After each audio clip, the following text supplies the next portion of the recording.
जय हिंद दोस्तों। आज जो हम टेस्ट सीरीज प्रारंभ करने वाले हैं यह जीएस वर्ल्ड की एंशियंट इंडिया यानी प्राचीन इतिहास की, इसमें क्या है, प्राचीन इतिहास की ये टेस्ट सीरीज है। ये सेक्शनल टेस्ट है। ये आज पहला टेस्ट है।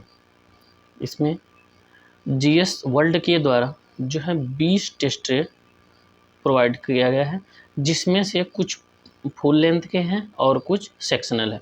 तो इसमें सेक्शनल क्रम में ये एंशियंट इंडिया का यह पहला टेस्ट है, जिसमें 150 इम्पोर्टेंट क्वेश्चन इसमें सम्मिलित किए गए हैं। तो यहाँ पे यह क्वेश्चन जो है किसके बेस पे है, यह मूल रूप से यूपीपीसीएस प्री टेस्ट 2024 के लिए है, जिसका एग्ज़ाम 27 अक्टूबर को होने वाला है। कब है? 27 अक्टूबर को होने वाला है। अब यहाँ पे अगला क्वेश्चन है, यहाँ पे हम पहला क्वेश्चन देखने जा रहे हैं। यहाँ पे पहला क्वेश्चन है, निम्नलिखित में से, यहाँ पे क्या है, निम्नलिखित में से मिलान करना है। यहाँ पे सूचियों को, सूची फर्स्ट को सूची सेकंड से मिलान करना है। अब यहाँ पे बताना है ये सभी जो हैं पुस्तकें हैं और यह पुस्तकों को बताना है कि यह पुस्तक किसकी है। तो चलिए यहाँ पे मिलान करते हैं। यहाँ पे मिलान करते हैं, अर्थशास्त्र किसकी है, यहाँ पे अर्थशास्त्र किसकी पुस्तक है। तो यहाँ पे अर्थशास्त्र किसकी पुस्तक है, विष्णुगुप्त का। अर्थशास्त्र किसकी पुस्तक है, विष्णुगुप्त का। विष्णुगुप्त को कौटिल्य के नाम से भी जाना जाता है। किस नाम से जाना जाता है? विष्णुगुप्त को कौटिल्य के नाम से भी जाना जाता है इनको। अब यहाँ पे पहला का क्या हो गया, पहला का पहला यहाँ पे हो गया। अब यहाँ पे देखते हैं, पहला का पहला दो ऑप्शनों में दिया गया है, ए में और सी में। अब हम यहाँ पे आगे देखते हैं इसके, चचनामा। चचनामा किसकी है? तो यह अली अहमद की है। किसकी है? अली अहमद की है। किसकी है? अली अहमद की। अब यहाँ पे देखते हैं, अष्टाध्यायी किसकी है? तो यह पाणिनि की है। वेद किसकी है? वेद व्यास की। यानी सभी का एक दूसरे का आमने सामने क्रम है। तो यानी ऑप्शन नंबर हमारा क्या हो जाएगा, सी सही है। 1 2 3। यहाँ पे ध्यान दीजिएगा, वेद किसका है? वेद व्यास का। अष्टाध्यायी पाणिनि का। चचनामा अली अहमद का। अर्थशास्त्र किसका है? यह विष्णुगुप्त का। यानी सभी के आमने सामने यहाँ पे उत्तर दिया गया है। हम क्वेश्चन नंबर 2 देखते हैं। इसमें दिया गया है, प्राचीन विदेशी यात्रियों के संबंध में निम्नलिखित में से कथनों पर विचार कीजिए। यहाँ पे 3 कथन दिए गए हैं। इसमें से देखना, पहला क्या दिया गया, हेरोडोटस यूनानी यात्री था, इसको इतिहास के पिता कहा जाता था। क्या है? इसको इतिहास का पिता कहा जाता था यहाँ पे। और दूसरा क्वेश्चन क्या है, ह्वेनसांग चीन यात्री था। ह्वेनसांग चीनी यात्री था, इसने सीयूकी नामक ग्रंथ लिखा था। तीसरा यहाँ पे कथन दिया गया, अलबुर्नी अरबी इतिहासकार था, इसने तहकीक हिंद नामक विवरण लिखा था। अब यहाँ पे कथन देखते हैं, कथन क्या दिया गया है, इसमें कथन 4 दिए गए हैं। इसमें से क्या है, पहला क्या है कथन, इसमें 1 और 2 सही है, 2 और 3 सही है, केवल 1 सही है, उपयुक्त में से चारों सही है। यहाँ पे उपयुक्त सभी सही है। तो यहाँ पे हमने कथन 3 दिया गया था, तो तीनों में हेरोडोटस यूनानी यात्री था, यह भी बात सही है। इतिहास का पिता कहा जाता था, यह भी सही है। यहाँ पे लिखा है कि ह्वेनसांग चीनी यात्री था। ह्वेनसांग क्या है? चीनी यात्री था, यह भी बात सही है कि ह्वेनसांग चीनी यात्री था। सीयूकी नामक ग्रंथ लिखा था, यह भी सही है। अलबुर्नी जो है अरबी इतिहासकार था, इसने तहकीक हिंद नामक विवरण दिया है, तो यह भी सही। यानी हमारा तीनों कथन सही हो जा रहा है, यानी ऑप्शन नंबर डी सही हो जाएगा। अगला क्वेश्चन यहाँ पे देखते हैं, क्वेश्चन नंबर 3 जो है, 3 में क्या है लिखा है, यहाँ पे निम्नलिखित में से मक्का तंबाकू की फसलों को भारत में लाने का श्रेय किसे दिया जाता है। तो इसमें किसे दिया जाता है, अमेरिकी को, इंडोनेशिया को, पुर्तगाल को और फ्रांस को। तो यहाँ पे क्वेश्चन क्या आंसर हो जाएगा इसका, पुर्तगालियों को। ऑप्शन नंबर सी सही हो जाएगा। क्वेश्चन नंबर 4 यहाँ पे देखते हैं, अनेक जनों के बीच होने वाले युद्धों में यहाँ पे दसराग युद्ध हुआ था, युद्ध विजेता कौन था। तो यहाँ पे दसराग युद्ध का विजेता कौन था, यहाँ पे सुदास। कौन है यहाँ पे, क्वेश्चन नंबर 4 का सुचा। यह परशुड़ी नदी के वर्तमान में जो रावी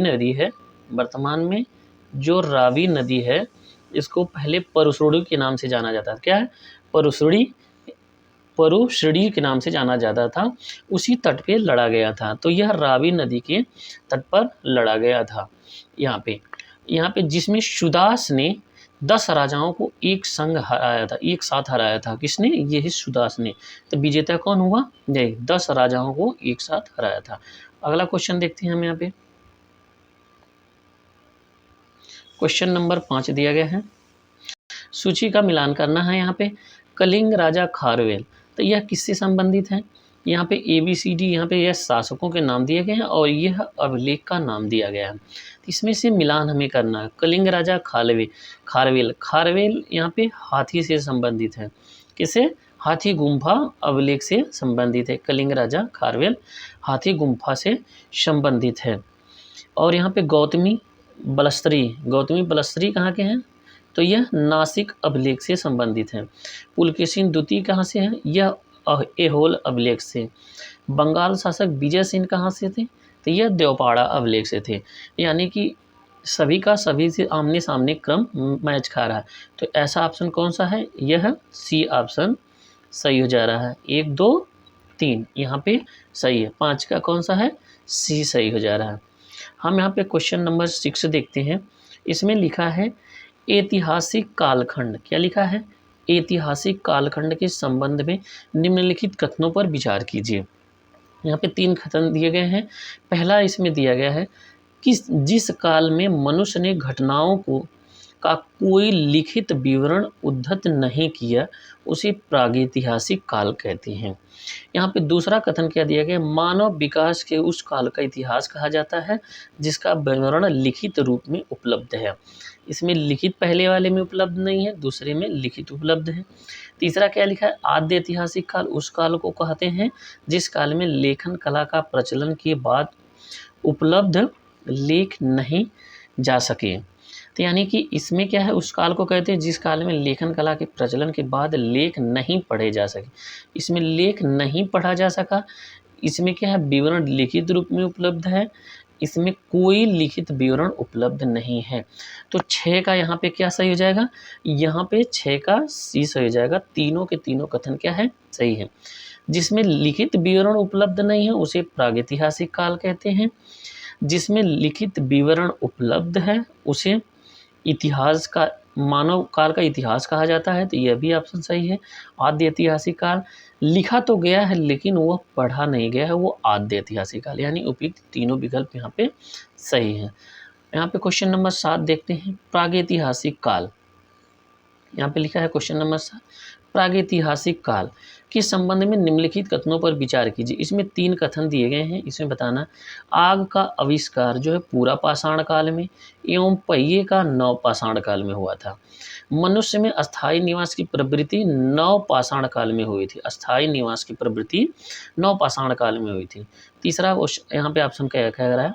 मनुष्य ने सर्वप्रथम तांबा धातु का प्रयोग किया जबकि मानव द्वारा निर्मित प्रथम औजार कुल्हाड़ी था। तो इसमें बताना 7वें में कौन सा सही हो जाएगा? तो यह 7वें में D ऑप्शन सही हो जाएगा। यानी कि तीनों के तीनों ऑप्शन यहाँ पे क्या दिए हैं? सही है। आग का आविष्कार पूरा पाषाण काल एवं पहिए का नव पाषाण काल।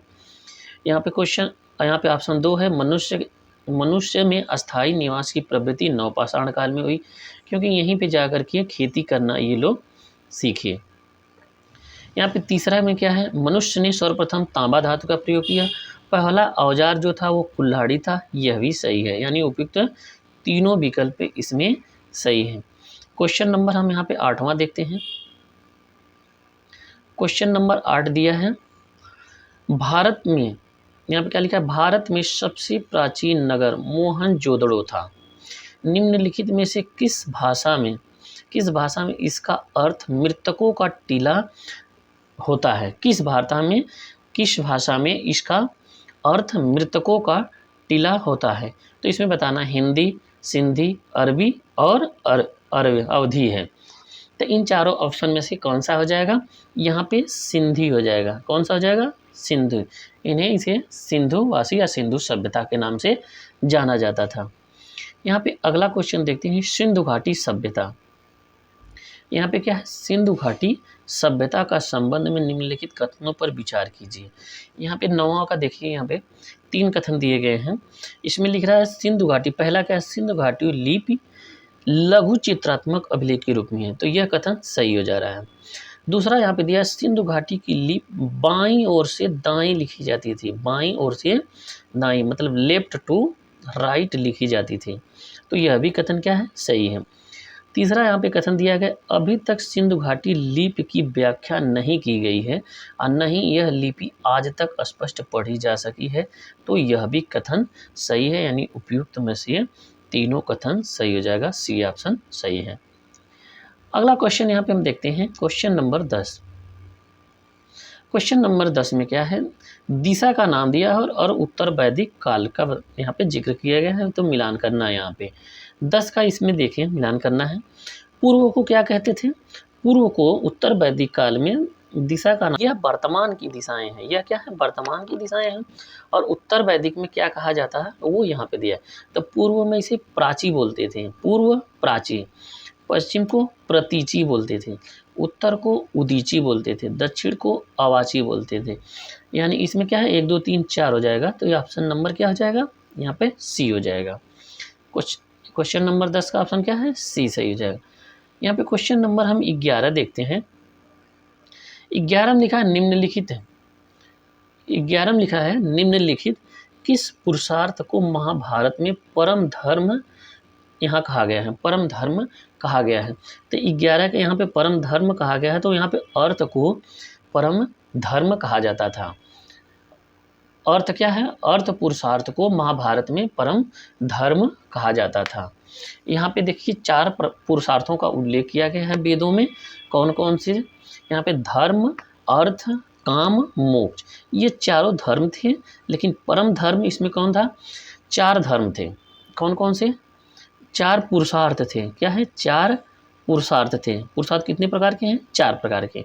चारों यहाँ पे धर्म, काम, अर्थ, मोक्ष, जिसमें से परम धर्म क्या है, यहाँ पे अर्थ। हम यहाँ पे क्वेश्चन नंबर 12 देखते हैं। क्वेश्चन नंबर 12 जो है, यहाँ पे वैदिक काल के से संबंधित निम्नलिखित कथनों पर विचार कीजिए।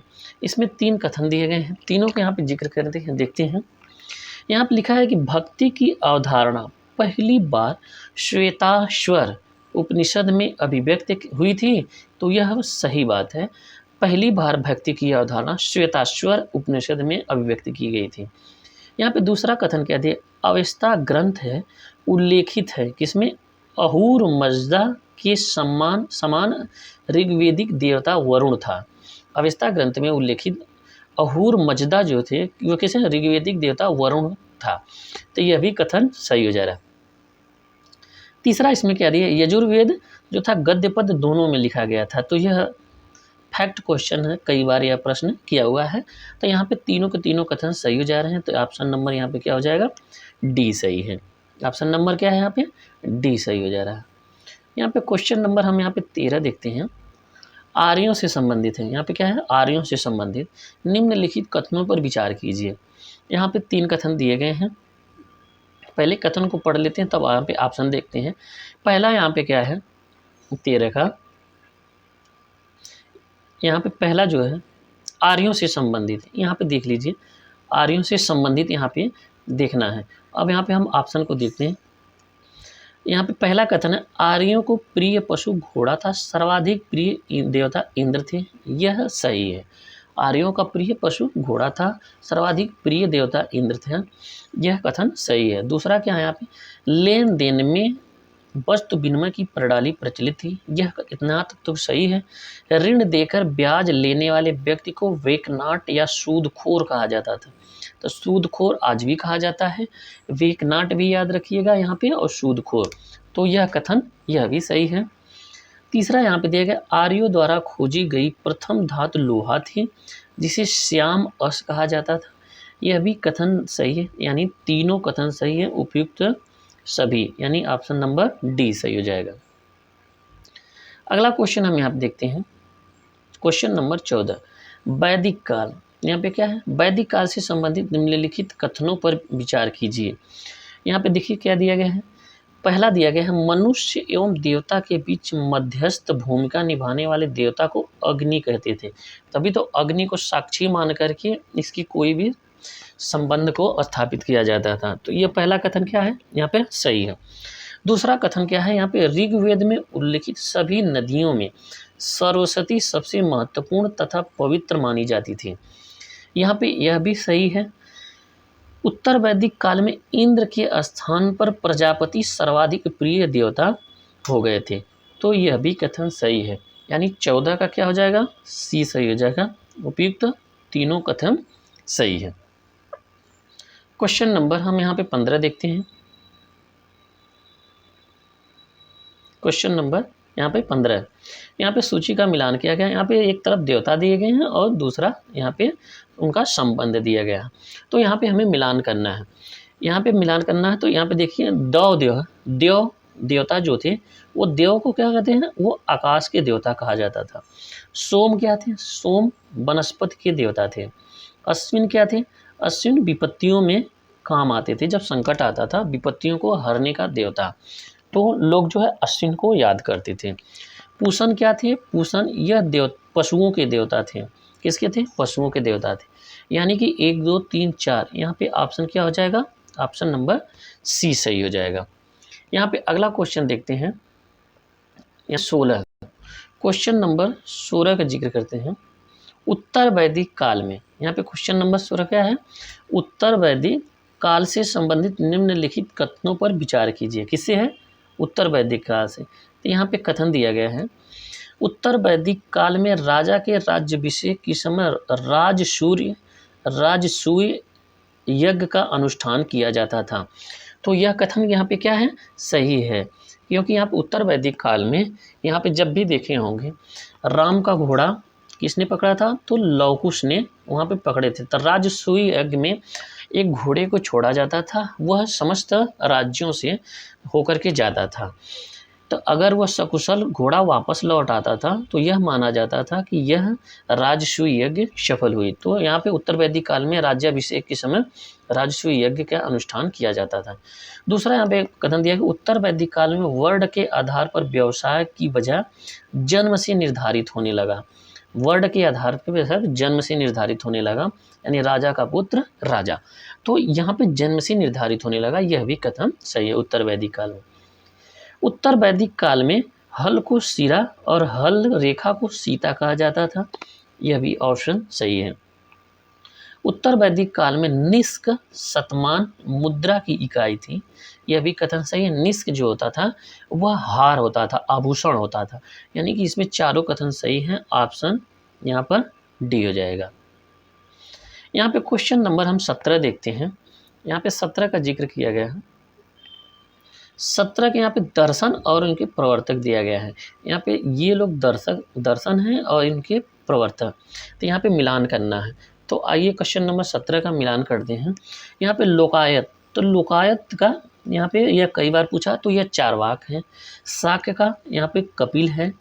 उत्तर मीमांसा वादरायण है। वैशेषिक का कड़ाद या इन्हें उल्लूक के नाम से भी जाना जाता था। तो यहाँ पे क्या है, ऑप्शन नंबर सी हो जाएगा।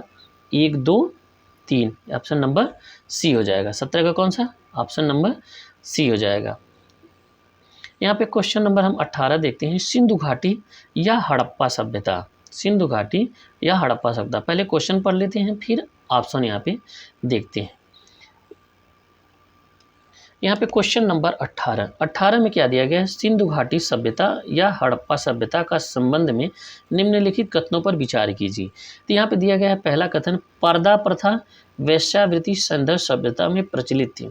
तो यह इसका बखूबी जिक्र किया गया है, पर्दा प्रथा और वेश्यावृत्ति का। तो यह ऑप्शन सही हो जाता है। दूसरा यहाँ पे सिंधु घाटी के नगरों में से किसी भी मंदिर के अवशेष नहीं मिले हैं, तो यह भी कथन सही है, कोई मंदिर का अवशेष नहीं मिला है। तीसरा है यहाँ पे स्त्री मृड मूर्तियाँ यानी मिट्टी की मूर्तियाँ अधिक मिलने से ऐसा अनुमान लगाया जाता है कि सैंधव समाज मात्र सत्रात्मक था। तो यह भी सही है। यहाँ पे स्त्री की मिट्टियों की मूर्तियाँ काफ़ी ज़्यादा मात्रा में मिलती थी, तो इससे ये लोग ये अंदाज़ा लगाते हैं कि यहाँ पे मात्र सत्तात्मक था, तो यह कथन सही है। अगला यहाँ पे जो दिया गया चौथा, सैंधववासी श्रुति और ऊनी वस्त्रों का प्रयोग करते थे, तो यह भी कथन सही है। यहाँ पे श्रुति और ऊनी वस्त्रों का यहाँ पे प्रयोग किया जाता है, तो इसमें चारों कथन सही हो गए हैं। तो उपयुक्त में से जो सही विकल्प है वही यहाँ पे हो जाएगा, तो यहाँ पे ऑप्शन नंबर डी यहाँ पे सही हो जाएगा। यहाँ पे क्वेश्चन नंबर 19 देखते हैं। क्वेश्चन नंबर 19 यहाँ पे लिखा है, ऑप्शन इसका नीचे दिए गए हैं। पहले हम लोग प्रश्न का जिक्र करते हैं। क्वेश्चन 19, प्राचीन आश्रम व्यवस्था किस पर आधारित थी? तो यहाँ पे प्राचीन व्यवस्था का संबंध में यहाँ पे निम्नलिखित कथनों पर विचार की थी। प्राचीन आश्रम व्यवस्था है, तो इसमें पहला दिया गया, प्रारंभिक उपनिषदों में केवल 3 आश्रमों का विधान मिलता है। कौन कौन से? ब्रह्मचर्य, गृहस्थ, वानप्रस्थ। यानी ब्रह्मचर्य पूजा पाठ करना, गृहस्थ जीवन व्यतीत करना, वानप्रस्थ फिर उसके बाद वन में प्रस्थान करना। तो यह कथन सही है, 3 प्रकार के, ब्रह्मचर्य, गृहस्थ और वानप्रस्थ। यहाँ पे दूसरा दिया गया है, यहाँ पे परंतु कालांतर में संन्यास के नाम से एक चौथा आश्रम इस व्यवस्था का अंग बना। प्रत्येक द्विज को इन चारों आश्रमों से होकर के जीवन यापन करना आवश्यक बताया गया है, तो यह भी ऑप्शन सही हो जाता है। यानी उपयुक्त दोनों विकल्प यहाँ पर सही हैं, अर्थात सी सही है। यहाँ पे क्वेश्चन नंबर 20 को हम देखते हैं। 20 में क्या कहा गया है कि निम्नलिखित में से मथुरा कला के संबंध में किस धर्म से संबंधित है? मथुरा कला किस धर्म से संबंधित है? तो यहाँ पे मथुरा कला का संबंध किस धर्म से है? तो यहाँ पे मथुरा कला का संबंध जैन धर्म से संबंधित है। मथुरा कला का किससे है? तो यह जैन धर्म से संबंधित है। किससे? जैन धर्म से। यहाँ पे ये हो गया 20 का। अगला क्वेश्चन देखते हैं, क्वेश्चन नंबर 21। क्वेश्चन नंबर 21 मिलान करना है। नदी दिया है, इन्हें प्राचीन नदी और आधुनिक नदी का यहाँ पे नाम दिया गया। तो 21 का यहाँ पे देखते हैं, वितस्ता किसको कहता था? वितस्ता यहाँ पे झेलम नदी को वितस्ता नाम दिया कहा। प्राचीन में इसे वितस्ता कहा जाता था, आधुनिक नाम है इसका झेलम। अस्किनी किसको कहता था? चीनाब नदी। परशुनी किसको कहा जाता था? तो यहाँ पे रावी। कुब्र किसको कहा जाता था? तो यह कुर्रम को। तो यहाँ पे सब सीधे यहाँ पे मिलान किया है, तो ऑप्शन नंबर यहाँ पे सी हो जाएगा। 1 2 3 4। यहाँ पे अगला क्वेश्चन दिया है जैन धर्म के संबंध। यहाँ पे अगला क्वेश्चन है जैन धर्म के संबंध में निम्नलिखित कथनों पर विचार कीजिए। यहाँ पे 4 ऑप्शन कथन दिए गए हैं, तो चारों कथनों का यहाँ पे देखते हैं बारी बारी से कौन सा कथन सही है। जैन धर्म में लिखा है यहाँ पे क्वेश्चन नंबर 22 का, जैन धर्म में ईश्वर की मान्यता नहीं है। जैन धर्म में ईश्वर की मान्यता नहीं है, यहाँ तक तो सही है, परंतु जैन धर्म में आत्मा की मानता है, तो यह कथन सही है। जैन धर्म ईश्वर को नहीं मानता था, आत्मा को मानता था, यह कथन सही हो जा रहा है। महावीर पुनर्जन्म एवं कर्मवाद में विश्वास करते थे। क्या करते थे? पुनर्जन्म और कर्मवाद में विश्वास करते थे, तो यह भी कथन सही है।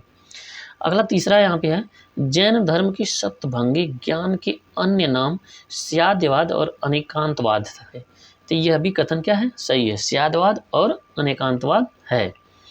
यहाँ पे चौथा क्वेश्चन क्या है, जैन धर्म ने अपने आध्यात्मिक विचारों को सांख्य दर्शन से ग्रहण किया है, तो यह भी कथन सही है। यानी कि उपयुक्त सभी सही हो जाएगा, ऑप्शन नंबर डी हो जाएगा।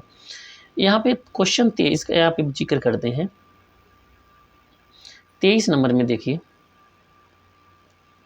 23 नंबर में क्या, जैन धर्म के संबंध में निम्नलिखित कथनों में विचार कीजिए। जैन धर्म के संबंध में निम्नलिखित कथनों पर विचार कीजिए। यहाँ पे क्या दिया गया है? पहला यहाँ पे खजुराहो में जैन मंदिरों का निर्माण चंदेल शासकों के द्वारा किया गया था। किसके द्वारा किया गया था? चंदेल शासकों के द्वारा किया गया था। किसमें? खजुराहो में। तो यह भी कथन सही है, चंदेल शासकों के द्वारा ही किया गया था जैन मंदिरों का निर्माण जो है खजुराहो में। और दूसरा यहाँ पे मौर्योत्तर युग में मथुरा जैन धर्म का प्रसिद्ध केंद्र था, तो यह भी कथन सही है। यहाँ पे तीसरा क्या है, जैन तीर्थंकरों को जीवनी भद्रबाहु द्वारा रचित कल्पसूत्र में है। तो यह भी कथन क्या है, सही हो जा रहा है। यहाँ पे चौथा क्वेश्चन क्या है, जैन तीर्थंकरों में संस्कृति का सबसे अच्छा विद्वान नयचंद्र था। तो यह भी कथन सही है। जैन तीर्थंकरों में संस्कृत का सबसे अच्छा विद्वान नयचंद्र था। तो यह कथन क्या हो जा रहा है, सही है। यानी कि चारों के चारों कथन सही है। ऑप्शन नंबर डी यहाँ पे सही हो जाएगा। यहाँ पे क्वेश्चन नंबर 24 देखते हैं। क्वेश्चन नंबर 24 दिया गया, गौतम बुद्ध जब कपिल वस्तु की सैर पर निकले थे तो निम्न 4 दृश्यों को क्रमशः देखा गया। यहाँ पे 4 दृश्यों को क्रमशः देखा गया, तो उन दृश्यों को बताना है कि कौन कौन से क्रम थे। तो सबसे पहले जब बुद्ध कपिल वस्तु की सैर पर निकले तो उन्होंने सबसे पहले बूढ़े व्यक्ति को देखा। यानी कि सबसे पहले क्या है, बूढ़े व्यक्ति को देखा। तो यहाँ पे पहला वाला पहले ही स्थान पे होगा। फिर बूढ़े व्यक्ति के बाद उनका सारथी जो था वो चन्ना था, उन्हीं से यह सब बात पूछते थे। यहाँ पे दूसरा, फिर बूढ़े व्यक्ति के बाद बीमार व्यक्ति देखे। बूढ़े के बाद बीमार होते हैं इंसान। सबसे पहले क्या है, वह बच्चे से लेकर के युवा होता है, फिर वह वृद्ध अवस्था में होता है। वृद्ध अवस्था के बाद वह बीमार होता है।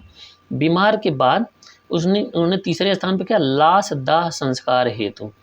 यहाँ पे एक लाश को लोग लेकर के जा रहे थे संस्कार हेतु। यहाँ पे तीसरे स्थान पे उन्होंने देखा। फिर इन तीनों को देखने के बाद एक भिक्षु पेड़ के नीचे ध्यान की मुद्रा में। चौथे में क्या देखा, एक भिक्षु था, वो पेड़ के नीचे ध्यान की मुद्रा में था। तो यह चारों कथन, पेड़ के नीचे था भिक्षु, तो वह भी क्या है, सब राजपाट छोड़ करके भिक्षु बन गए। यानी सब छोड़ करके उन्हें सबसे चौथा वाला जो है भिक्षु ही सबसे आसान लगा।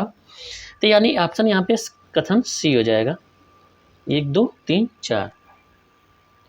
क्वेश्चन नंबर 25 देखते हैं। यहाँ पे 25 में यहाँ पे क्या है, घटना बुद्ध से संबंधित और बौद्ध धर्म के प्रतीक है।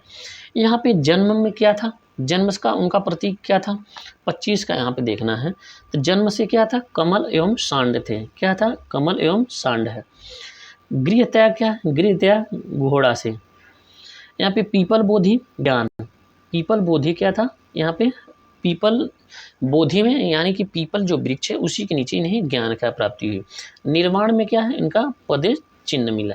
अब इनका याद करने का टिक क्या है, जन्म कमल है, तो कमल का फूल क्या है, कोमल होता है। तो जन्म के समय बालक क्या है, कोमल के समान। गृहता, इन्होंने घोड़ा से घर जब छोड़ा तो यहाँ पे घोड़ा पे बैठ के यहाँ पे गृह त्याग किया। और पीपल बोधि ज्ञान से संबंधित है, यानी पीपल के पेड़ के नीचे बैठ करके ज्ञान की प्राप्ति इन्होंने किया।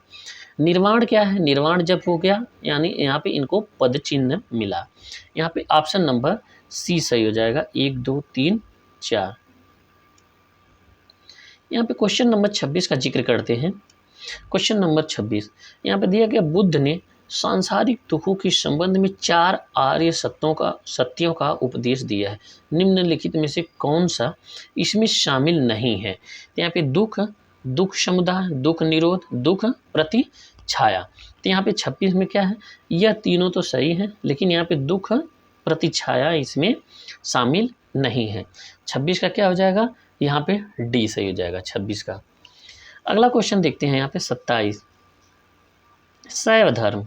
यहाँ पे क्या है, शैव धर्म के संबंध में निम्नलिखित कथनों पर विचार कीजिए। यहाँ पे क्या है, शैव धर्म से संबंधित यहाँ पे दिखा लिया। यहाँ पे पहला कथन दिया, लिंग पूजा का पहला स्पष्ट वर्णन मत्स्य पुराण में मिलता है। तो यह कथन सही है। दूसरा यहाँ पे दिया है, महाभारत के अनुशासन पर्व में भी लिंग पूजा का वर्णन मिलता है। तो महाभारत के अनुशासन पर्व में भी लिंग पूजा का वर्णन मिलता है। तो यह भी कथन सही है। तीसरा यहाँ पे क्या दिया, लिंगायत संप्रदाय दक्षिण भारत में प्रचलित है, इसके अनुयायी शिवलिंग की उपासना करते हैं। तो यह भी कथन सही, यानी उपयुक्त में से सभी सही हो जाएगा। यहाँ पे क्वेश्चन नंबर 28 के देखते हैं। क्वेश्चन नंबर 28, मंदिर निर्माण, यहाँ पे क्या है, मंदिर निर्माण के संबंध में निम्नलिखित कथनों पर विचार कीजिए। यहाँ पे मंदिर निर्माण, पहला कथन दिया एलोरा के प्रसिद्ध कैलाश मंदिर का निर्माण राष्ट्रकूटों ने करवाया था, तो यह कथन क्या है, सही है। यहाँ पे चोल शासक राजराज प्रथम ने तंजौर में प्रसिद्ध राजराजेश्वर शैव मंदिर का निर्माण कराया, तो यह भी कथन क्या है, सही है। राजराजेश्वर मंदिर को बृहदीश्वर मंदिर के नाम से भी जाना जाता है, तो यह भी कथन सही है। यानी ऑप्शन यहाँ पे क्या हो जाएगा, ऑप्शन डी उपयुक्त सभी हो जाएगा। यहाँ पे क्वेश्चन नंबर 29 देखते हैं। यहाँ पे लिखा है प्रमुख संप्रदाय और यहाँ पे लिखा है क्या, आचार्य।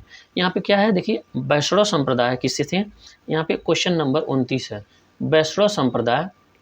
यहाँ पे वैष्णव संप्रदाय के जो है वो रामानुजा थे, कौन थे आचार्य, वैष्णव संप्रदाय के वो रामानुजा थे। और ब्रह्म संप्रदाय के थे, कौन थे, आनंद तीर्थ थे। रुद्र संप्रदाय के कौन है, ये बल्भाचार्य हैं। सनक संप्रदाय के कौन है, निम्बकाचार्य। तो यहाँ पे यह सभी के सभी कथन आमने सामने मैच खा रहे हैं, तो 1 2 3 यहाँ पे ऑप्शन नंबर सी सही हो जाएगा। क्वेश्चन नंबर 29 देखते हैं।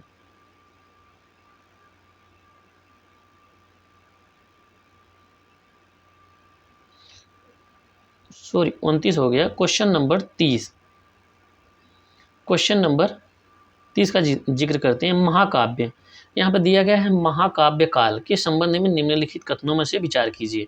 यहाँ पे पहला दिया गया है महाकाव्य काल में, यहाँ पे क्या है, महाकाव्य काल में मुख्य रूप से राजतंत्र बोलबाला था, तो यह भी कथन सही है। महाकाव्य काल के संबंध में बताना है, महाकाव्य काल में मुख्य रूप से राजतंत्र का बोलबाला था, तो यह कथन सही है।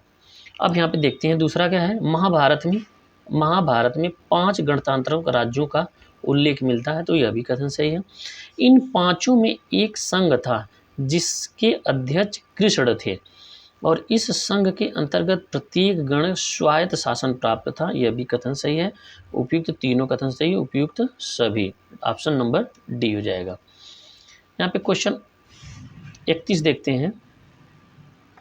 अंगुत्तर निकाय, यहाँ पे क्वेश्चन क्या है, अंगुत्तर निकाय की सूची में जिन 16 महाजनपदों का उल्लेख हुआ है, इनमें 2 प्रकार के राज्य थे। इस संबंध में निम्नलिखित कथनों पर विचार कीजिए। एक राजतंत्र था, दूसरा गणतंत्र था।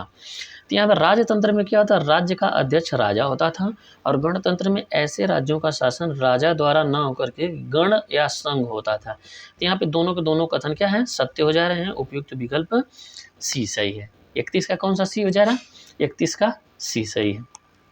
यहाँ पे क्वेश्चन नंबर 32 देखते हैं। उदयन के उत्तराधिकारी, यहाँ पे उदयन के उत्तराधिकारी, यहाँ पे क्वेश्चन को पहले कथन का पढ़ते हैं, फिर उसके बाद हम यहाँ पे ऑप्शन का जिक्र करेंगे।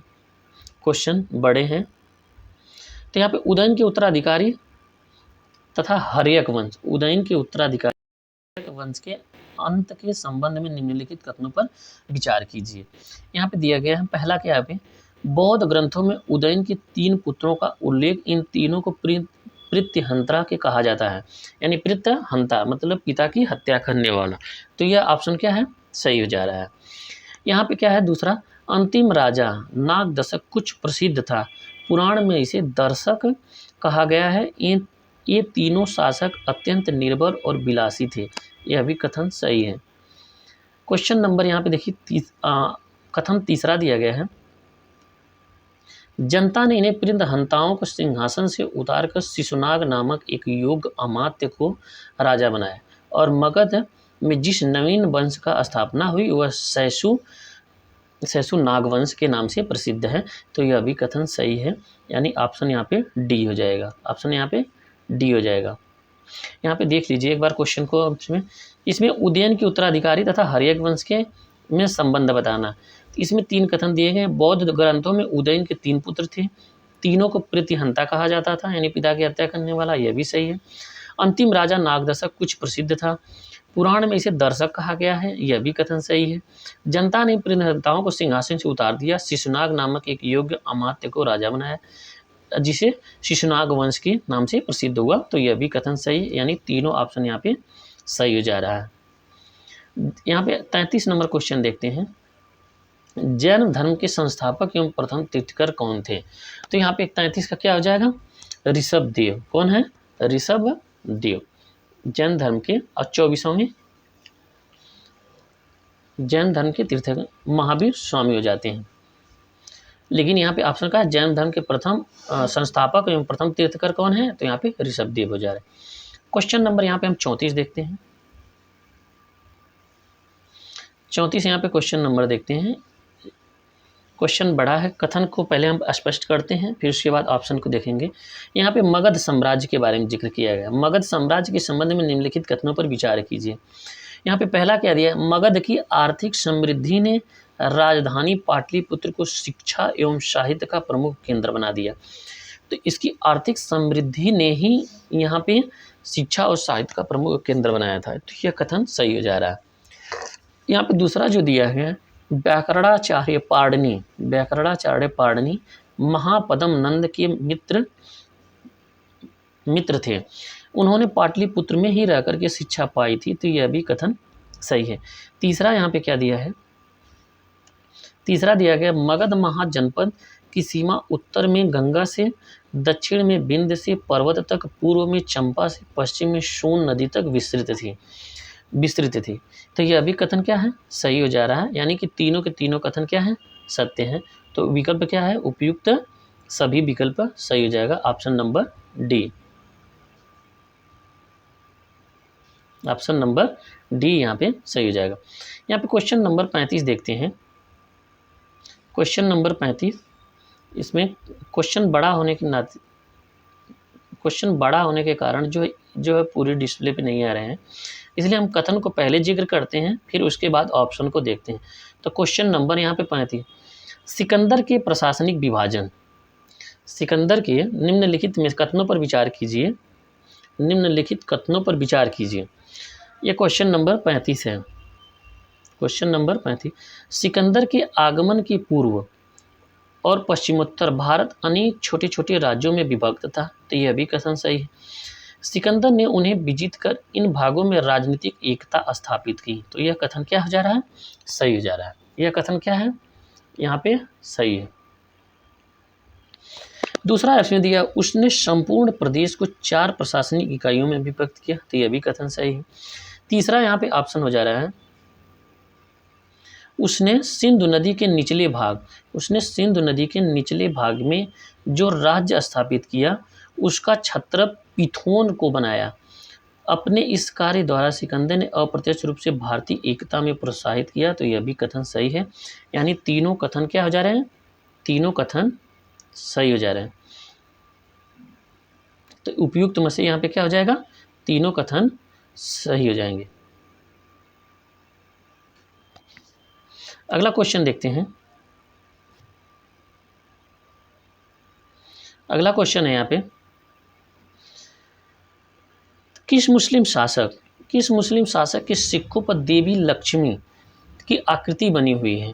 तो यहाँ पे किस बताना है, किस मुस्लिम शासक के सिक्कों पर देवी लक्ष्मी की आकृति बनी हुई है। तो मोहम्मद गोरी, अशोक, महापदम नंद, सिकंदर। तो यहाँ पे 36 का क्या आ जाएगा, मोहम्मद गोरी ने देवी लक्ष्मी की आकृति बनवाया था। क्वेश्चन नंबर हम यहाँ पे 37 देखते हैं। क्वेश्चन नंबर 37,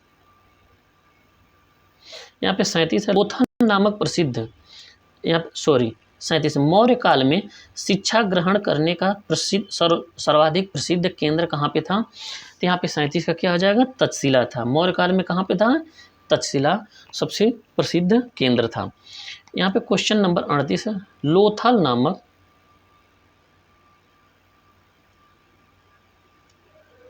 यहाँ पे क्या है, लोथल नामक प्रसिद्ध स्थल कहाँ पे स्थित है। तो लोथल भोगवा नदी के तट पर है। तो यहाँ पे 38 का क्या हो जाएगा, लोथल कहाँ पे है, तो यह गुजरात राज्य में अवस्थित है, भोगवा नदी के तट पर है। अब यहाँ पे क्वेश्चन नंबर 39 देखते हैं।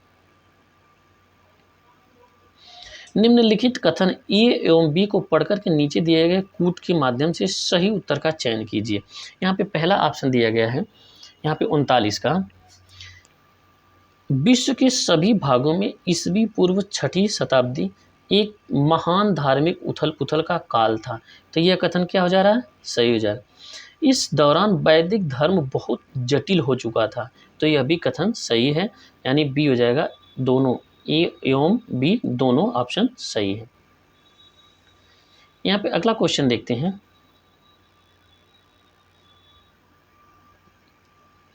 निम्नलिखित स्थानों में से प्रसिद्ध गंगा अवतरण का दृश्य कहाँ चित्रित किया गया है? तो यहाँ पे 40 का देखिए, मामल्लापुरम में क्या किया गया है? मामल्लापुरम में यह किया गया है।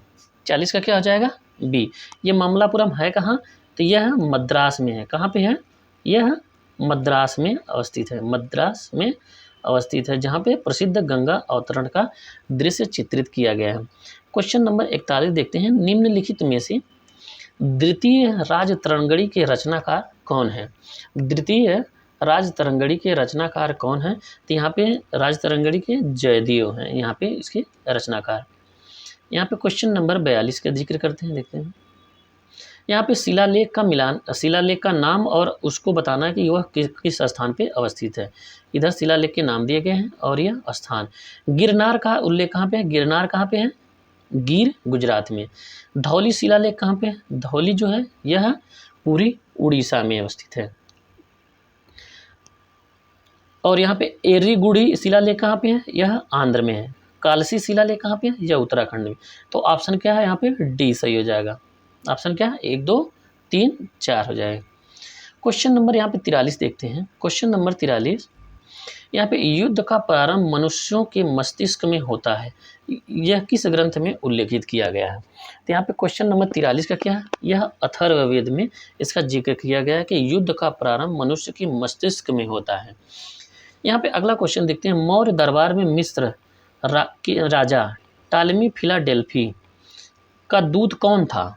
मौर्य दरबार में मिस्र के राजा टालमी फिलाडेल्फस का दूत कौन था? तो इसमें फिलाडेल्फस का दूत कौन आया था?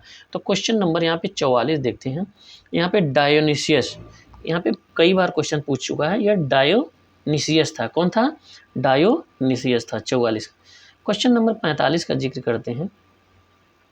जनपद स्तर पर मौर्य अधिकारियों का सही अवरोही क्रम क्या था? यहाँ पे 45 का देखते हैं। तो यहाँ पे क्या हो जाएगा? जनपद स्तर पर मौर्य अधिकारियों का सही अवरोही क्रम, पहले प्रादेशिक, राजू, फिर युक्त। यहाँ पे क्या है क्रम? प्रादेशिक, राजू, युक्त। क्वेश्चन नंबर 46 देखते हैं। कालीबंगा नामक प्राचीन भारतीय स्थल के संबंध में निम्नलिखित कथनों पर विचार कीजिए। यहाँ पे दिया गया है कालीबंगा का अर्थ होता है काले रंग की चूड़ियाँ, तो यह ऑप्शन सही हो जा रहा है। राजस्थान के गंगानगर जिले में स्थित इस नगर की खोज सन 1953 में अमलानंद घोष ने की थी, तो यह भी कथन सही हो जा रहा है। 1953 में अमलानंद घोष ने यहाँ पे किया था। और यहाँ पे तीसरा दिया है, यहाँ से एक युगल समाधान की भी प्राप्ति हुई है, तो यह भी कथन सही है। ऑप्शन नंबर डी सही हो जा रहा है। क्वेश्चन नंबर यहाँ पे देखते हैं 47। क्वेश्चन नंबर 47, यहाँ पे मिलान करना है। प्राचीन शब्द दिए गए हैं और उनका संबंध बताना है। प्राचीन शब्द है और उनका संबंध बताना है। तो 47 में यहाँ पे क्या हो जाएगा? सभा और समिति, यह क्या थी? सभा और समिति प्रजापति की 2 पुत्रियां थी, सभा और समिति। तो इसमें क्या, यह एक राजनैतिक संस्था है। निवि क्या है? निवि आर्यों का एक वस्त्र हुआ करता था। निष्क क्या है? निष्क एक आभूषण है, गले का एक आभूषण है। करकरी क्या है? एक वाद्य अंतर है। करकरी क्या है? एक वाद्य अंतर है। यानी 1 2 3 4, तो ऑप्शन नंबर सी सही हो जाएगा। यहाँ पे ऑप्शन नंबर क्या है? ऑप्शन नंबर सी सही हो जाएगा। अगला क्वेश्चन देखो, इसमें बताना है कि प्राचीन महाजनपदों में से संबंधित तथ्यों में कौन सा कथन असत्य है। यहाँ पे ध्यान दीजिएगा, इसमें से 3 सत्य हैं, इसमें से बताना है कि कौन कथन असत्य है। अवंती, पश्चिमी भारत में अवंती जनपद प्रमुख था। आधुनिक मालवा और मध्य प्रदेश के भागों से मिलकर के यह जनपद बना है, तो यह कथन सत्य है। वैशाली लिच्छियों की राजधानी थी। इस समय उत्तर प्रदेश के कुशीनगर जिले में अवस्थित है, तो यह कथन क्या है? 48 का, यह गलत है। वैशाली यहाँ पे उत्तर प्रदेश के कुशीनगर में नहीं है। वैशाली कहाँ है? वैशाली इस समय बिहार के मुजफ्फरपुर जिले में स्थित है। कहाँ पे? मुजफ्फरपुर जिले में स्थित है, इसलिए यह कथन गलत है। सूरसेन, यानी हमें क्या असत्य कथन की पहचान करना है, तो बी कथन गलत है। बाकी सी भी सही है। सूरसेन आधुनिक ब्रज मंडल के क्षेत्र में यह महाजनपद स्थित है, इसकी राजधानी मथुरा थी। गांधार पेशावर के इलाके में पड़ता था, यह भी कथन सत्य है। अगला क्वेश्चन हमें आप देखते हैं, क्वेश्चन नंबर 49 गुप्त काल के संबंध में। यहाँ पे क्वेश्चन नंबर 49 गुप्त काल के संबंध में निम्नलिखित कथनों पर विचार कीजिए। 49 का इसमें बताना है, गुप्त काल को साहित्य विज्ञान कला की प्रगति के कारण क्लासिकल युग कहा जाता था। तो यह कथन सही है। गुप्त काल को साहित्य विज्ञान कला और प्रगति के कारण क्लासिकल युग कहा जाता था, यह कथन क्या है? सत्य है। गुप्त काल में ही आर्यभट्ट बराहमिहिर जैसे जगत प्रसिद्ध गणितज्ञ ज्योतिषाचार्य हुए थे, तो यह भी कथन सही है। तो उपयुक्त तो यहाँ पे ऑप्शन क्या हो जाएगा? 49 का ऑप्शन सी हो जाएगा। 49 का क्या है? ऑप्शन सी सही हो जाएगा। अगला क्वेश्चन देखते हैं यहाँ पे 50 का। क्वेश्चन नंबर 50 निम्नलिखित में से चोल प्रशासन की विशेषता क्या है? चोल प्रशासन की विशेषता क्या है? तो यहाँ पे 50 का क्या हो जाएगा? स्वायत्त शासी ग्राम प्रशासन। तो चोल शासक किसके लिए प्रसिद्ध थे? तो यह ग्रामीण सभ्यता के लिए या ग्रामीण प्रशासन के लिए प्रसिद्ध थे। 50 का क्या हो जाएगा? यहाँ पे डी सही हो जाएगा। हम यहाँ पे 51 देखते हैं, मौर्य शासन एवं उनके अधिकारी, यहाँ पे क्रम दिया गया है, मिलान करना, मौर्य शासन एवं अधिकारी। तो यहाँ पे देखते हैं 51 नंबर का, यहाँ पे अंतर्वेदिक जो होता था वो अंतःपुर का अध्यक्ष होता था। अंतर्वेदिक अंतःपुर का अध्यक्ष होता। समाहर्ता का कार्य था संग्रहकर्ता, समाहर्ता का आय का संग्रह करता था। सन्निधाता जो था वह राजकीय कोष का अध्यक्ष था। पौर जो था नगर का कोतवाल हुआ करता था। तो यह पे ऑप्शन क्या हो जाएगा? सी सही है। 1 2 3 4। अगला क्वेश्चन यहाँ पे देखते हैं, मौर्य वंश के संबंध में निम्नलिखित कथनों पे यहाँ पे विचार कीजिए। मौर्य वंश के संबंध में बताना है। तो मौर्य वंश के उपरांत शुंग वंश का शासन प्रारंभ हुआ। तो मौर्य वंश के बाद किसका शासन प्रारंभ हुआ? शुंग वंश का। तो यहाँ पे क्या है? यह कथन सही है। अंतिम मौर्य शासक बृहद्रथ की हत्या कर सेनापति पुष्यमित्र शुंग ने शुंग वंश की स्थापना की थी। तो यह भी कथन सत्य है। उसने अपने जीवन काल में 2 अश्वमेध यज्ञ आयोजित किए थे। उसने अपने जीवन काल में 2 अश्वमेध यज्ञ आयोजित किए थे, तो यह भी कथन सही है, यानी उपरोक्त तीनों विकल्प सही है। यहाँ पे क्वेश्चन नंबर 53 देखते हैं, सिंधु घाटी सभ्यता की सबसे बड़ी इमारत कौन सी थी? तो यहाँ पे 53 की सिंधु घाटी सभ्यता की सबसे बड़ी इमारत कौन सी थी? तो यहाँ पे मोहनजोदड़ो का जो अन्नागार, जहाँ पे अन्न भंडारण, जिसे यहाँ पे अनाज रखा था गेहूं चावल जो यहाँ पे था, यहाँ पे रखा जाता था। तो मोहनजोदड़ो का अन्नागार जो था वह सबसे बड़ा अन्नागार था। यहाँ पे सबसे बड़ी इमारत यही थी। इसकी इमारत की लंबाई क्या है? 45 मीटर यह लंबा और 15 मीटर चौड़ा था। 45 मीटर लंबा गुणे 15, यानी लंबाई गुणे चौड़ाई, इसी के रेंज में हुआ था। कभी प्रश्न यदि जिक्र करें तो इसकी लंबाई 45-15 थी, मतलब यल बी। अगला क्वेश्चन यहाँ पे देखते हैं, क्वेश्चन नंबर 54 राजा की उत्पत्ति के विषय में प्रथम अभिलेख, राजा की उत्पत्ति के विषय में प्रथम उल्लेख किस ग्रंथ में मिलता है? तो 54 के यहाँ पे क्या हो जाएगा? ऐतरेय ब्राह्मण में। यहाँ पे ध्यान दीजिए 54 का ऐतरेय ब्राह्मण। यहाँ पे 55 क्वेश्चन नंबर दिया गया है, छांदोग्य उपनिषद का संबंध किस वेद संहिता से है? तो यहाँ पे 55 को हो जाएगा सामवेद। छांदोग्य उपनिषद का संबंध किससे है? सामवेद से। 56 नंबर क्वेश्चन देखते हैं, 6ठी शताब्दी ईसा पूर्व, क्या है? 6ठी शताब्दी ईसा पूर्व में उदित होने वाले धार्मिक आंदोलन को निम्नलिखित में से कौन सा आचार्य नितांत भौतिकवादी था? यहाँ पे बताना है कि कौन सा आचार्य नितांत भौतिकवादी था। तो 56 में यहाँ पे देखिए, अजित केशंबकलीन, मृत्यु के बाद सब कुछ नष्ट हो गया। तो यही क्या थे? आचार्य नितांत थे। ऑप्शन नंबर ए सही हो जाएगा। क्वेश्चन नंबर 57 का जिक्र करते हैं, सबसे पहले मानव सदृश प्रको जो पाक मानव होमोसोपियंस से प्रजातीय रूप से भिन्न था, उसे सामान्यतः किस नाम से जाना जाता था? तो यहाँ पे 57 का किस क्या हो जाएगा? 57 का होमो इरेक्टस यह भी सही है। पिथेकैंथ्रोपस, तो यह भी सही। ऑप्शन नंबर ए एवं बी दोनों सही है। होमोसेपियंस में क्या है, होमो इरेक्टस, ये भी सही है, और पिथेकस पिथेकैंथ्रोपस यह भी सही है। अगला क्वेश्चन यहाँ पे देखते हैं, गंगा घाटी के स्थल और गणराज्य। तो यहाँ पे मिलाना गंगा घाटी के स्थल और गणराज्य। कपिल वस्तु कहाँ पे था, यहाँ पे देखिए ध्यान देने की बात है, यहाँ पे कपिल वस्तु जो था वह शाक्य का था। कहाँ पे है कपिल वस्तु, वह शाक्य का था। और वैशाली कहाँ पे, वैशाली के गणराज्य लिच्छवी का था। कुशीनारा यह मल्ल था। मिथिला विदेय था।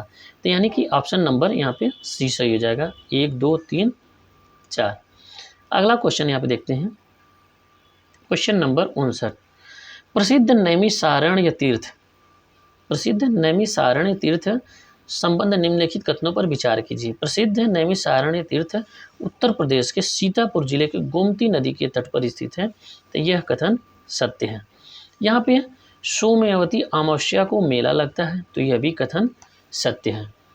यहाँ पे पौराणिक मान्यताओं के अनुसार यहाँ पे 88,000 ऋषियों ने एक साथ तपस्या की थी। तो यह भी कथन सही है। उपयुक्त ऑप्शन सभी सत्य हैं। क्वेश्चन नंबर 60 देखते हैं।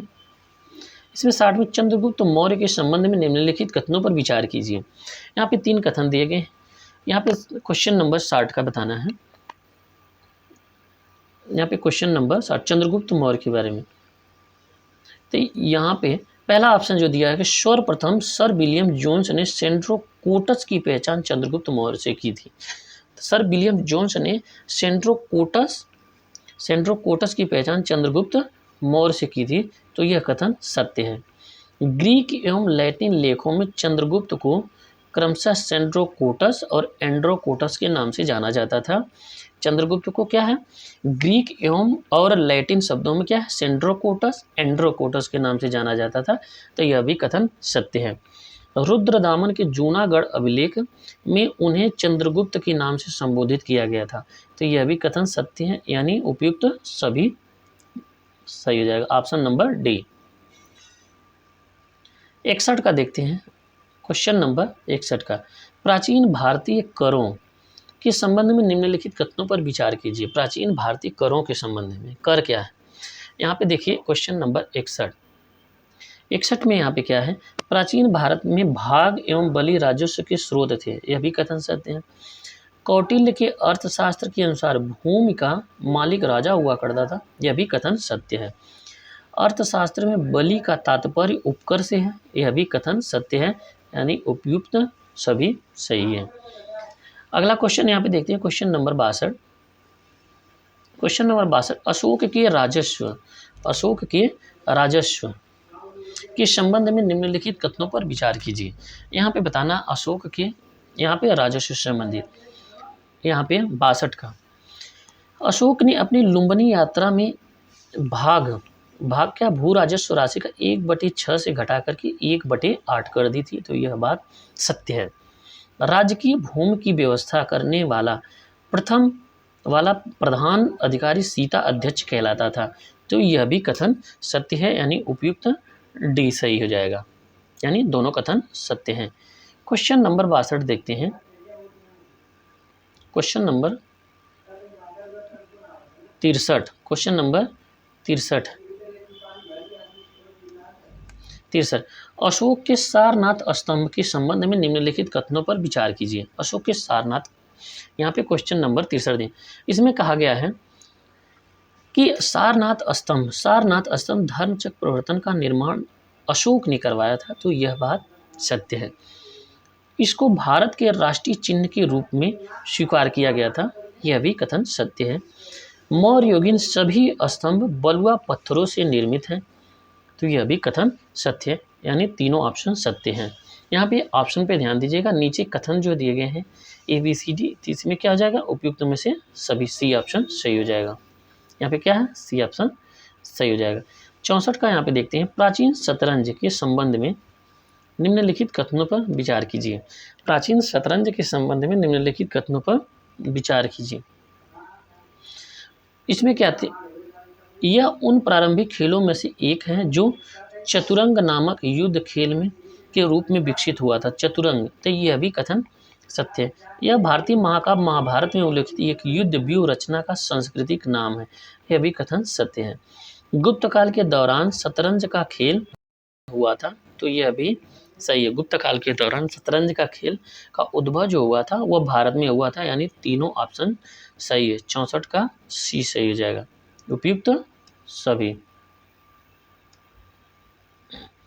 अगला क्वेश्चन यहाँ पे देखते हैं, क्वेश्चन नंबर 65। यहाँ पे क्वेश्चन नंबर 65 को देखते हैं। सूची दिया गया है और मिलान करना है। पाणिनि क्या क्या है यहाँ पे? क्वेश्चन नंबर 65 का है यहाँ पे पाणिनि अष्टाध्यायी क्या है? पाणिनि अष्टाध्यायी, विशाख दत्त की मुद्रा राजा, कालिदास की अभिज्ञान शाकुंतलम, बाण भट्ट की कादम्बरी। तो यहाँ पे सभी के सभी कथन मैच खा रहे हैं। तो यहाँ पे क्या है? 1 2 3 4 यहाँ पे सत्य हो जाएगा। ऑप्शन नंबर सी सही हो जाएगा। यहाँ पे 66 का क्या है देखिए। कालिदास के संबंध में निम्नलिखित कथनों में से असत्य को पहचानिए। क्या है? असत्य को पहचानिए। 66 का क्या है यहाँ पे? असत्य को पहचानना। तो यहाँ पे क्या है? वह संस्कृत की भाषा के महान कवि और नाटककार थे, तो यह कथन सत्य है। वह चंद्रगुप्त प्रथम के 9 रत्नों में से एक थे। यहाँ पे क्या है? 66 का, यह कालिदास का, यह गलत है। चंद्रगुप्त के 9 रत्नों में से वह नहीं थे। क्या है? कालिदास चंद्रगुप्त द्वितीय के थे। क्या है? चंद्रगुप्त प्रथम नहीं, यहाँ पे चंद्रगुप्त अगर द्वितीय होता तो ऑप्शन सत्य हो जाता। यहाँ पे क्या है? कालिदास किसके दरबारी कवि थे? तो ये चंद्रगुप्त द्वितीय की। बाकी हमें क्या असत्य की पहचान करना, तो ऑप्शन नंबर बी यहाँ पे सही हो जाएगा। बाकी सभी सत्य हैं। चंद्रगुप्त ने अपना राजदूत बना करके कुंतल नरेश दरबार में भेजा था, यह भी सत्य है। उनके प्रमुख काव्य ग्रंथों मेघदूत और ऋतु संहारम प्रमुख है, यह भी कथन सत्य है। और कालिदास के और भी काव्य ग्रंथ क्या है? रघुवंशम, कुमार संभव, मेघदूतम, ऋतु संहारम और नाटक में अभिज्ञान शाकुंतलम, मालविकाग्निमित्रम और क्या है? विक्रमो मौर्य वंशीयम। तो इतने उनके काव्य और काव्य ग्रंथ इतने इनके हैं। यहाँ पे देखिए क्वेश्चन नंबर 67, मीमांसा दर्शन। यहाँ पे क्वेश्चन नंबर 67, मीमांसा दर्शन के संबंध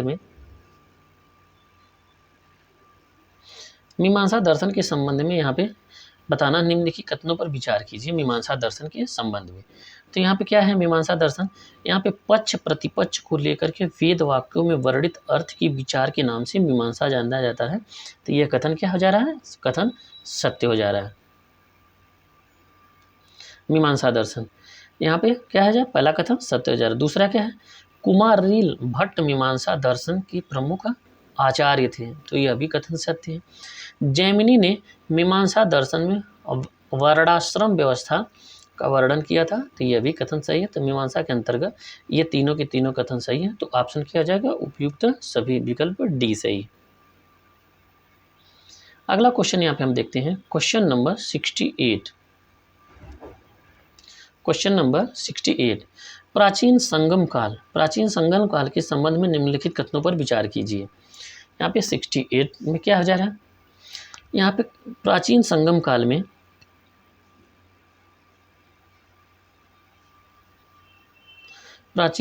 काल में जिन ग्रंथों की रचनाएं की गई उनको संगम साहित्य कहा जाता था, तो यह कथन क्या है? सत्य है। प्राचीन संगम काल, और इसमें देखिए इनमें चोल, चेर, पांड्य, कदम्ब राजवंश का उल्लेख है, तो यह कथन गलत। इसमें चोल, चेर और पांड्य यही तीनों कथन थे। इसमें ये कदम्ब वंश राजवंश नहीं था। 68 में क्या है? इसमें चोल, चेर, पांड्य राजाओं का उद्भव का विवरण है। कदम्ब राजवंश का संगम साहित्य में उल्लेख नहीं मिलता है, तो यह हमारा दूसरा कथन क्या है? गलत हो जाएगा। यहाँ पे तीसरा कथन क्या है? इसमें मुख्य रूप से राजाओं की प्रशंसा से संबंधित रचना है। आगम, सामाजिक और जीवन की रचनाओं का पूरम कहा जाता था, तो यह भी कथन सही है। यानी यहाँ पे 68 का क्या हो जाएगा? तो 1 और 3, तो पहला कथन सत्य हो जाएगा। 1 और 3 कथन यहाँ पर सत्य है। यहाँ पे क्वेश्चन नंबर 69 देखते हैं, 69, चोल वंश के संबंध में असत्य कथन की पहचान कीजिए। तो यहाँ पे 69 में क्या हो जाएगा, चोल वंश। चोल राज्य मध्यकाल के प्रारंभ में चोल मंडपम के नाम से जाना जाता था। तो यह कथन क्या है, यह कथन सत्य है। हमें क्या पहचानना, असत्य कथन की पहचान करना है। यह पांड्य राज्य के दक्षिण में स्थित था। तो यह कथन गलत है, यानी ऑप्शन नंबर बी सही हो जाएगा। यही कथन गलत है और बाकी सभी क्या है, सत्य हैं तीनों। कारिकर उरेवर प्राचीन काल से था, उरेवर सूदी वस्तु उद्योग था, यह कथन सत्य हो जाएगा। यहाँ पे क्वेश्चन नंबर 70 देखते हैं। निम्नलिखित में से चोल साम्राज्य की स्थापना किसने की थी। निम्नलिखित में से चोल साम्राज्य की स्थापना किसने की थी। तो 70 का यहाँ पे हो जाएगा विजयालय के द्वारा।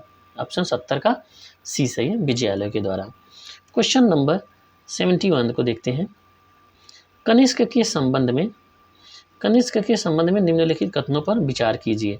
यहाँ पे 71 का देखिए, यहाँ पे देखिए कनिष्क के राज्याभिषेक। कनिष्क के राज्याभिषेक की तिथि 1960 में पुरातत्व विभाग द्वारा आम सहमति से 78 ईस्वी को स्वीकार किया गया था। तो यह 78 ईस्वी को स्वीकार किया गया, तो यह कथन सत्य है। 79 ईस्वी में शक संवत का प्रारंभ माना जाता है। तो यह कथन गलत है। यहाँ पे क्या है, 78 ईस्वी में शक संगत को स्वीकार किया गया था। क्या है, 78 ईस्वी, 79 नहीं, यहाँ पे क्या 78 है। क्या है, इसमें 78 है। तो यह कथन गलत है। इसकी राजधानी पेशावर पुरुषपुर और द्वितीय राजधानी मथुरा थी। तो यह कथन सत्य है। यहाँ पे ऑप्शन क्या हो जाएगा, 1 और 3, बी ऑप्शन सत्य हो जाएगा। यहाँ पर अगला क्वेश्चन देखते हैं 72, क्वेश्चन नंबर 77। इसमें समुद्रगुप्त के संबंध में कौन सा कथन असत्य है। असत्य कथन की पहचान करना है। तो 72 में असत्य कथन की पहचान करना। तो यहाँ पे लंका का राजा मेघवर्मन समुद्रगुप्त का समकालीन था। तो यह कथन सत्य है। मेघवर्मन में समुद्रगुप्त के पास उपहारों को सहित एक दूत दरबार में भेजा गया था। यह भी कथन सत्य है। मेघवर्मन ने समुद्रगुप्त से अनुरोध किया था कि उसे भारत में एक बौद्ध विहार का निर्माण की अनुमति दी जाए। तो यह भी कथन सत्य है। अर्थात तीनों जब सत्य हैं तो यहाँ पे डी ऑप्शन गलत है। क्या है डी, देखते हैं। इसमें दिया गया समुद्रगुप्त ने मेघवर्मन के बौद्ध विहार के निर्माण के अनुरोध को अस्वीकार कर दिया था। यह अस्वीकार नहीं, स्वीकार किया था। यह कथन गलत है। ऑप्शन नंबर डी इसमें सत्य हो जाएगा। इसमें ऑप्शन नंबर डी सही हो जाएगा। पूछ रहा है कि कौन सा सत्य है, तो इसमें ऑप्शन नंबर डी। कौन सी 79 को देखते हैं। कनिष्क के संबंध में कौन सा कथन असत्य है। 73 का, कनिष्क के कुशल प्रशासनिक व्यवस्था व नेतृत्व के कारण इतिहासकार द्वितीय अशोक कहते थे। यह भी सत्य है। कनिष्क के शासनकाल के दौरान बौद्ध धर्म महायान हीनयान में विभाजित हो गया था। कनिष्क क्या था, कश्मीर में इसका यह बौद्ध धर्म सम्मेलन हुआ था, महायान और हीनयान में विभाजित हो गया था। यह भी सत्य है। कनिष्क के राज कवि अश्वघोष ने बुद्ध चरित्र की रचना की थी। तो यह भी कथन सत्य है। यहाँ पे कनिष्क के राज्य वैद्य अश्वघोष ने चरक संहिता की रचना की है। यहाँ पे कनिष्क के राज्यवैद्य अश्वघोष ने चरक संहिता की रचना की है। तो यह कथन डी यहाँ पे गलत हो जाएगा। अश्वघोष बुद्ध चरित्र की रचना कनिष्क के दरबार में रहते। अश्वघोष एक प्रसिद्ध कवि हैं जिन्होंने बुद्ध की जीवनी बुद्ध चरित्र की रचना। तो अश्वघोष क्या है, इनकी जीवनी बुद्ध चरित्र है, न कि चरक संहिता है। तो यहाँ पे ऑप्शन डी गलत है। 74 का देखते हैं, राजवंश और संस्थापक। यहाँ पे देखिए मिलान करना है, राजवंश और संस्थापक से संबंधित। तो यहाँ पे क्या हो जाएगा, राजवंश और संस्थापक। यहाँ पे गढ़वाल क्या थे, चंद्रदेव के थे। इसके संस्थापक जजाक भुक्ति के नन्नुक थे। द्वार समुद्रम के विष्णुवर्धन थे। वारंगल के काकतीय वेद प्रथम थे। तो यहाँ पे ऑप्शन नंबर क्या है, ये सही हो जाएगा। ऑप्शन नंबर क्या हो जाएगा, 74 का ये सही हो जाएगा। 75 देखते हैं।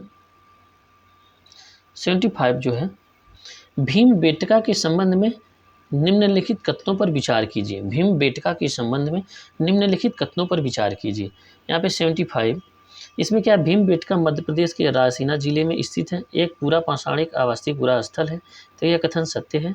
यह आदि मानव द्वारा बनाए गए शैल चित्रों और शैलाश्रयों के लिए प्रसिद्ध है। यह भी कथन सत्य है। ये चित्र भारतीय उपमहाद्वीप में मानव जीवन की प्राचीनतम चिन्ह है। यह भी कथन सत्य है।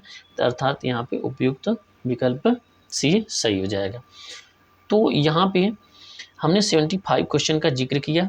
इसमें कितना 75 क्वेश्चन का जिक्र किया है। हम अगले 75 क्वेश्चनों का जिक्र जो है अगली क्लास में करेंगे, जिसे क्लास टेस्ट 2 नाम से रहेगा। यहाँ पे पार्ट 2, टेस्ट 1 पार्ट 1 और टेस्ट 1 पार्ट 2। तो यहाँ पे 75 का, नहीं तो वीडियो यहाँ पे बड़ी हो जाएगी। तो यहाँ पे 75 क्वेश्चनों को हमने जिक्र किया। आप लोग जो इसे रिवाइज करते रहिए। ये पीसीएस और आरओ और बीपीएससी और उत्तराखंड लोक सेवा आयोग के लिए बहुत इम्पोर्टेंट है। तो क्लास देखने के लिए धन्यवाद। लाइक करिए और शेयर करिए, और इसमें क्या कमी है और इसमें क्या सुधार करें उस पर फीडबैक दीजिए।